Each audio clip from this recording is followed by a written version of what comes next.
On the heels of Monday's Juneteenth holiday, celebrating the news of slavery's end reaching those in the state of Texas, well, we wanted to explore something that's present in many of our communities, but it's not often talked about, especially on a platform like this: racism. The history of racism in Oregon stretches way back into the 1840s, more than a decade before the territory became the 33rd state in 1859. Even though racism is not as in your face as the black exclusionary laws of the 19th century, it still rears its ugly head nowadays in a variety of ways, including intimidation tactics. It's happening now.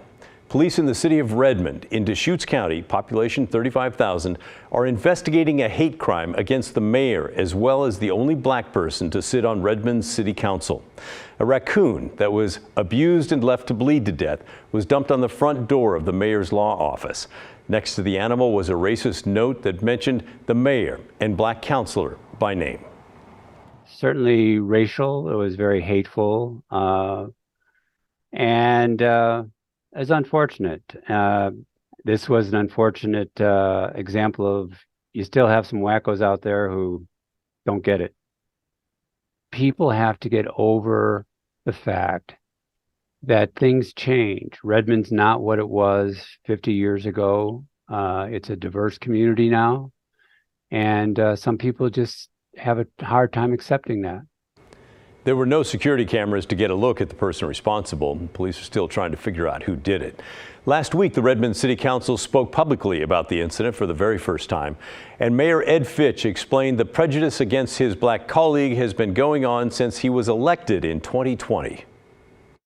In the last 2.5 years, I've seen Clifford continually attacked as a counselor. It's not because of what he does or his background, it's simply because of the color of his skin.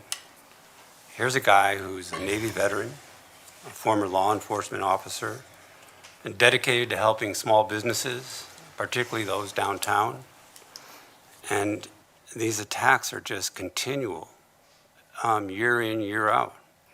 And that, to me, that can be the only explanation. It's not by everybody, it's by a small group of people. We get anonymous letters about it. You saw what happened last Monday.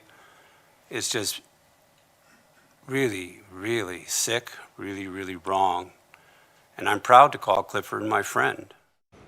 Councilor Clifford Evelyn had a message for citizens saying now is the time for people there to ask themselves what kind of a place they want Redmond to be moving forward. The Cowley Act that was carried out at the mayor's personal business office was something out of the 1950s and 60s. For those who do not support teaching accurate and sometimes uncomfortable American history in our schools, this is why it's important to do so. Apparently, history repeats itself and horrible acts of racism are occurring in our town and in our community.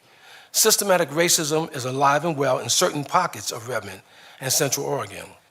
Dog whistles and gestures will not deter me from performing my duties as City Council. And along with my colleagues, we will continue to do the work we sought to do for the city of Redmond. A large crowd gathered at the City Council meeting to support the mayor and Councilor Evelyn, as well as decry racism there in Redmond. And although it was made clear that there are small pockets of hate in the area, the problem is perhaps more pervasive than many want to believe. A 10-year-old named Gavin testified at the council meeting, talking about things that he's experienced in elementary school as a person of color. When I was in 3rd grade, I went to a school called Sage. I felt like I belonged.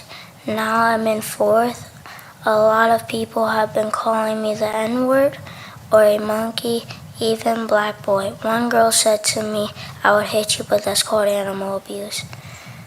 That, to me, we should not get treated like this. We should get treated equally. This is not fair to us black people. We're told it was actually Gavin's idea to speak in front of the city council following the disturbing incident at the mayor's office, but it is striking to hear that kind of testimony from a child, and it shows we have a long way to go to ensure that everyone feels like they belong. By the way, If you or someone you know has been the victim of a hate crime or a bias crime because of things like race, sexual orientation, or religion, you should report it to the state's bias response hotline. You can call 1-844-924-BIAS. That's 1-844-924-2427. Or you can report it online. Just head to the website right there on your screen, standagainst.hate.oregon.gov.